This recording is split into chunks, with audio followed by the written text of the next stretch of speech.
Academy.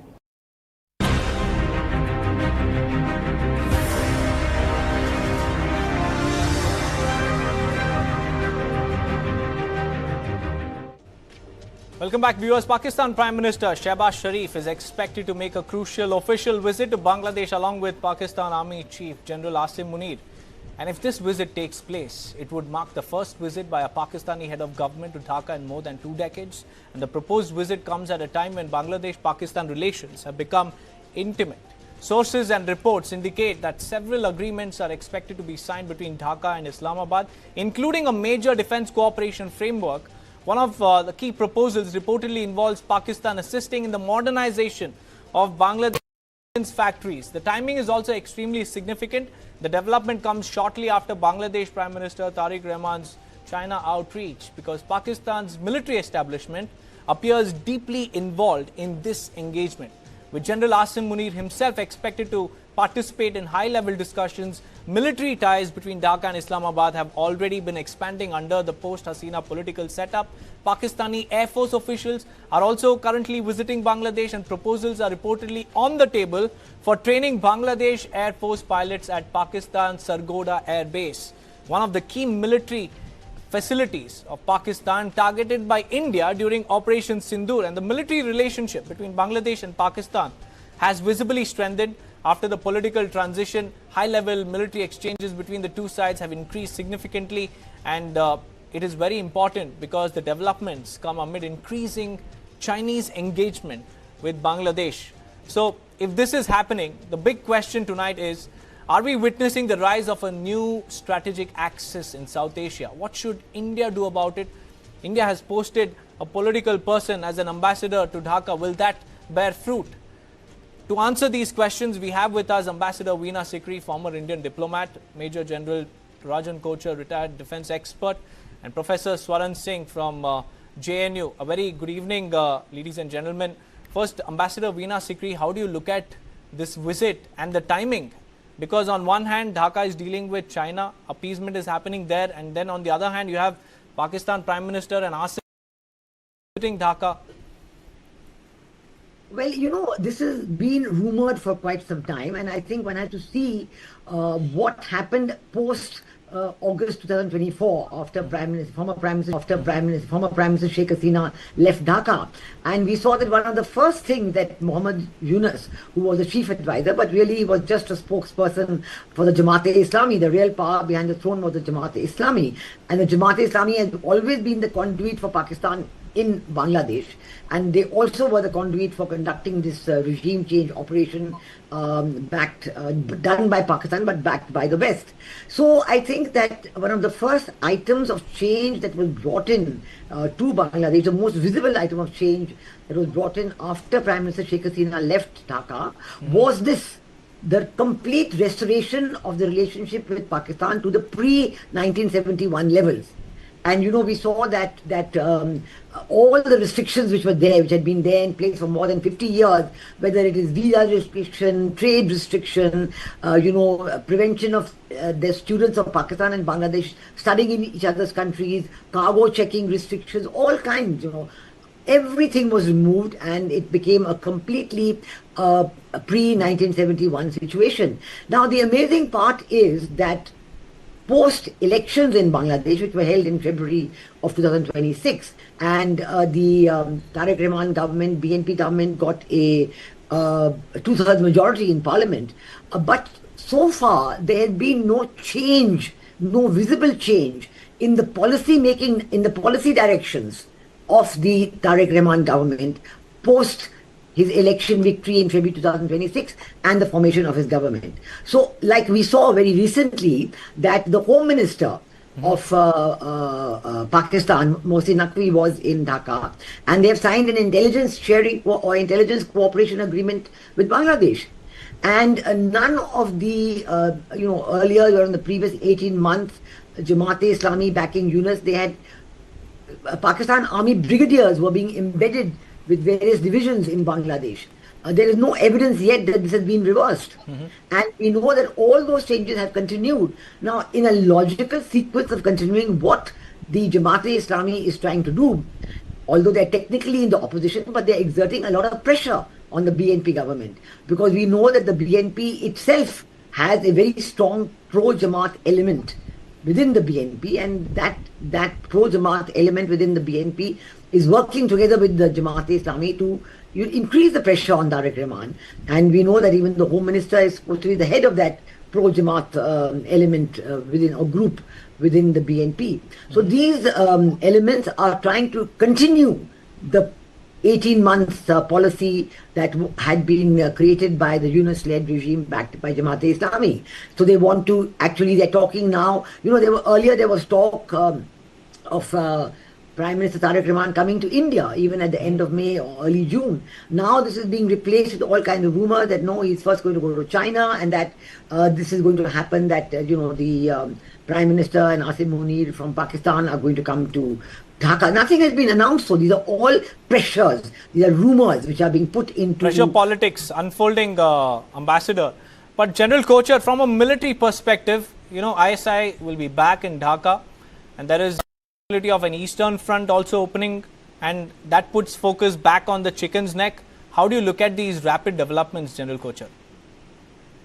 Thank you, Deepak. Always a pleasure to be on your show. See, it's like this, that let me take you back to 1990s and early 2000, when BNP and Jamaat were in a coalition government. You see, at that point of time, ISI was very much active here, and safe houses were made for them, and there were terrorist camps on the border, especially Chittagong Hill Tract, all that area.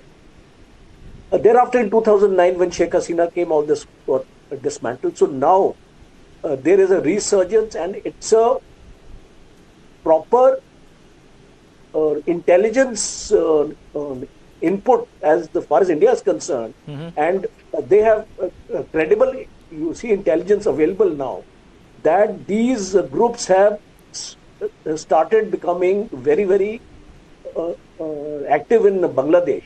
And let me bring a new dimension here, and that is China. See, Pakistan is operating in a close cohort with China as far as Bangladesh is concerned.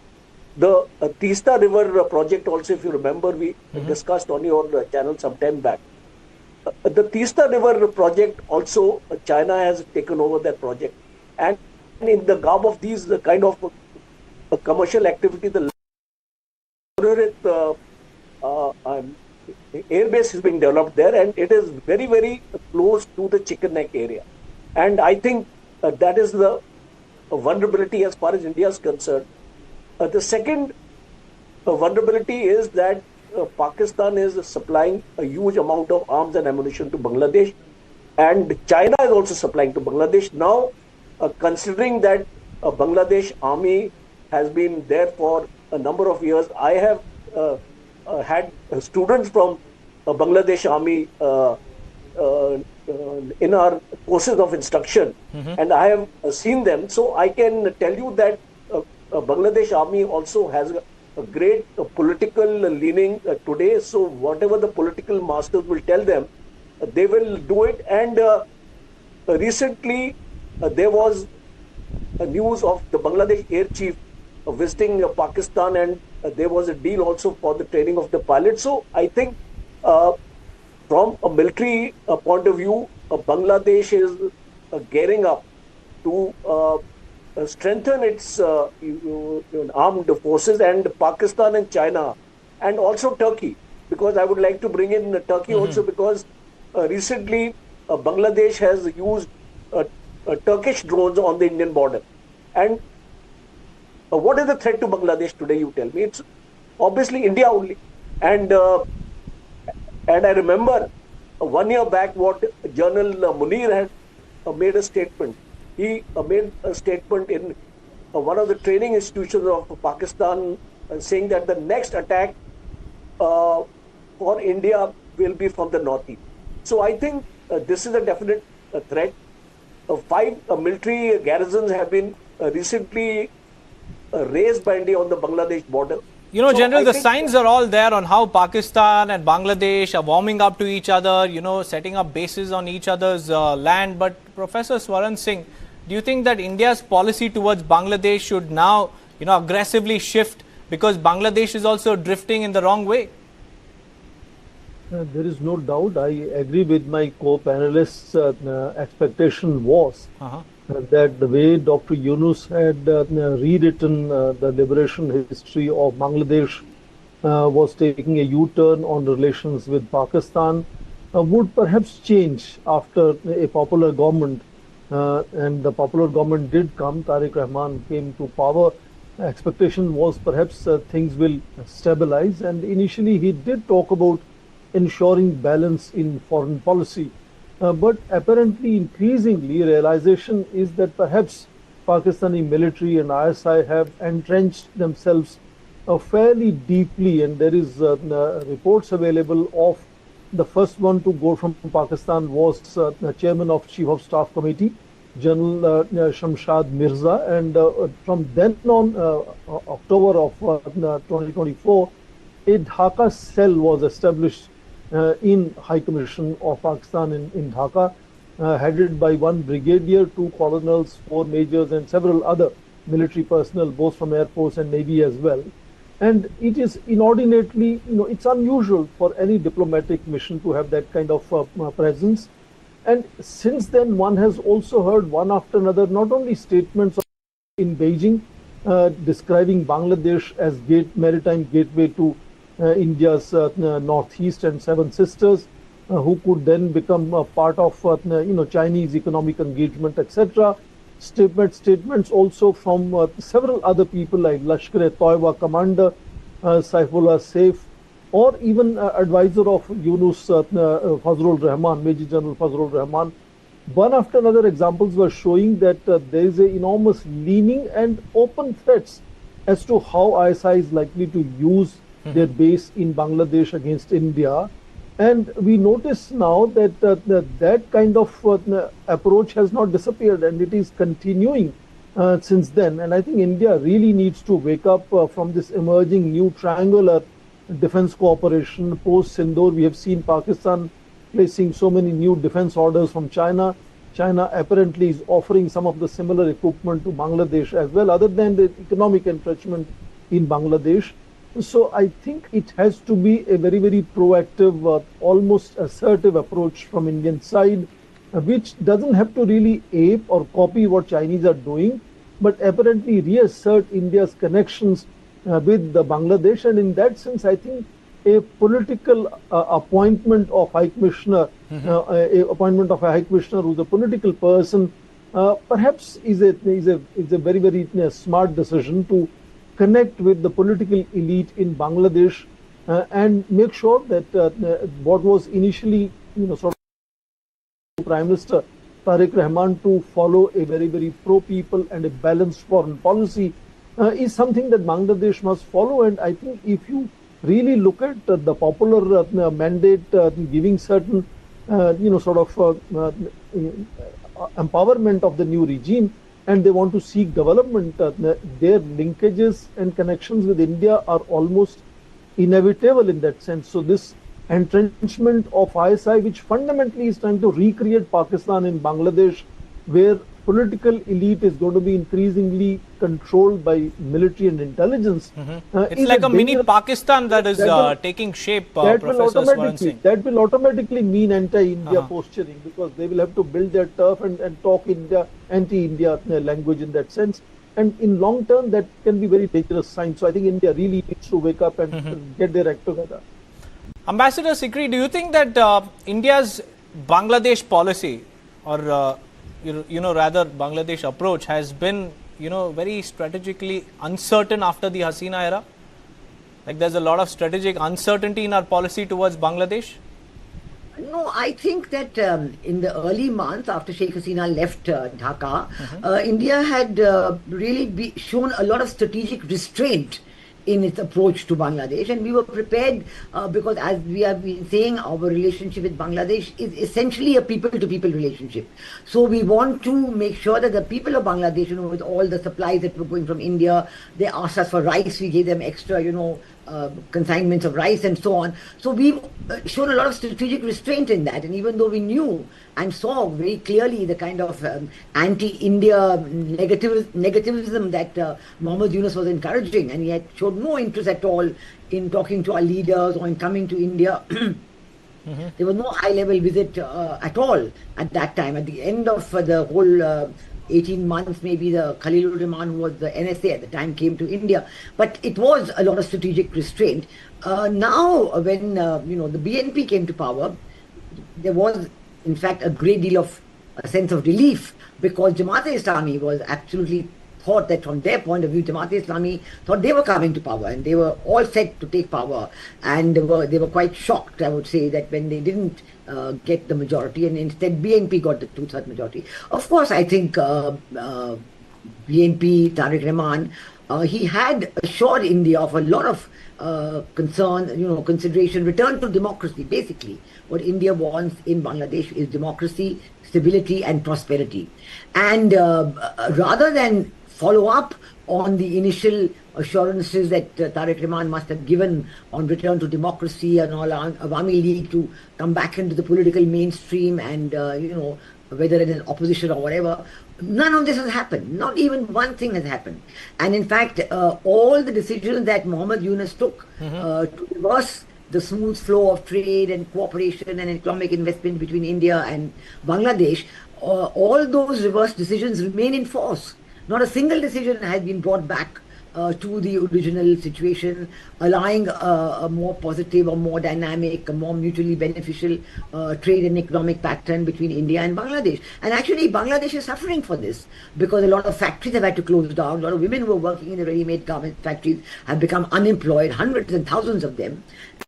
There is no interest or no indication that there is going to be a coming back of the democratic system that prevailed earlier. The business of banning the Awami League makes no sense at all. And now, for example, today there is a huge measles epidemic in Bangladesh, and up to 1,000 children would have died, because during the Mohammed Yunus time, they stopped getting the UNICEF measles vaccine. And Mohammed Yunus said, I will, do an open tender. Of course, the open tender has not been done because of various bureaucratic reasons. The UNICEF vaccines have been stopped. And children, young children, less than 5 years old, are dying in large numbers.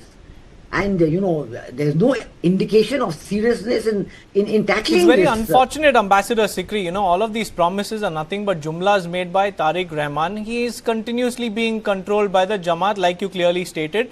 And he has lost his direction. That's what I believe. But General Kochar, now with Pakistan, China and Bangladesh bloc emerging, what kind of a challenge does it pose to our security planners? And also, I would like you to put focus on the theatre commands as well, because it comes into focus at this very point when there's external pressure building on the eastern front as well as an existing threat on the western front. Deepak, yes, I will come to that, but a brief comment on the first neighborhood policy. I think it's not going anywhere. Yeah. And when we are analyzing Bangladesh, we also need to look inwards. And I think keeping Sheikh Hasina with us all this time has boomeranged a lot on us, and it has it has become a catalyst in disturbing the relations between India and Bangladesh. I would have appreciated that a temporary shelter may have been given to her. After that, she would have been allowed to go and take asylum anywhere she wanted to go. But we kept her there. And during elections, she kept on making strong statements against the BNP, against the other parties in Bangladesh, and we allowed that to happen. So I'm just a context to this I wanted to actually bring out, because it's when I talk to journalists from Bangladesh on number of TV programs and on podcast also, they have the opinion that the anti-India sentiment in Bangladesh is very strong even now. And that is why we are bringing out that the present government has not changed any of the policies of the previous government. Okay, now coming to this theaterization and all that. See, Bangladesh has never factored in our threat analysis earlier because our main adversaries were Pakistan and China, and now it is more tilted towards China because of this new threat after April 2020. You see, now you have to see things from the macro level also and the micro level also. To guard these borders, I have been on the Bangladesh border. I can tell you this border is a very, very porous border. It is hardly fenced. It is not like China or Pakistan, the way we treated Bangladesh earlier. So now there is a huge challenge here, because the moment if you're going to find that China is bringing in all sorts of sophisticated equipment, everything, and the Air Force is being trained, and the JF-20 and 10C aircrafts are also going to come in the armory of Bangladesh. So it requires a total reorientation of our defense and offense strategy, and we do not have those kind of resources with us. Let me tell you, we have a 11 lakh strong army, which was around 13 lakhs, and after Agniveer and 2.5 years, there was no recruitment in the Indian army. The strength of the Indian army has gone down by 2 lakhs. I don't think that is the way to go about it, because the threat perception is not decreasing, it is increasing. And you are decreasing the strength of your own army. I think the government should relook at the Agniveer scheme, because ultimately Agniveer is... We need to look at ways and means that we can indigenously, inculcate to counter the emerging threat that we see in the near future. But what's important is that we need to keep our policy also very dynamic, and that's the way forward, because it's a very, very dynamic situation in the East as well, because now I believe that the South Asian politics is more drifting away towards bloc-oriented politics. But thank you, General Kochhar, Ambassador Veena Sikri, and Professor Swaran Singh for joining me on this insightful conversation. With that, viewers, it's time for a quick break. On the other side, in your interest, stay tuned.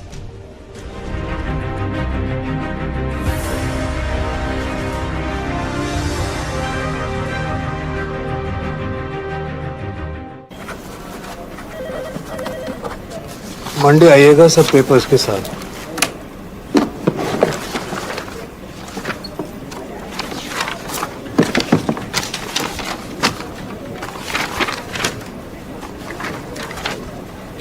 सारे papers हैं sir. Home loan के लिए बार बार bank के चक्कर लगाने से कैसे बचूं?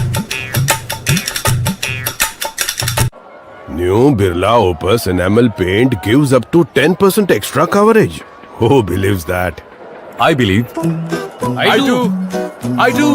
I do. Yes. I do. I do. I do. I do. I do. I believe it too. Everyone who's tried it believes it. New Birla Opus enamel paint gives up to 10% extra coverage on metal surfaces. That's why it's the new paint for a new era.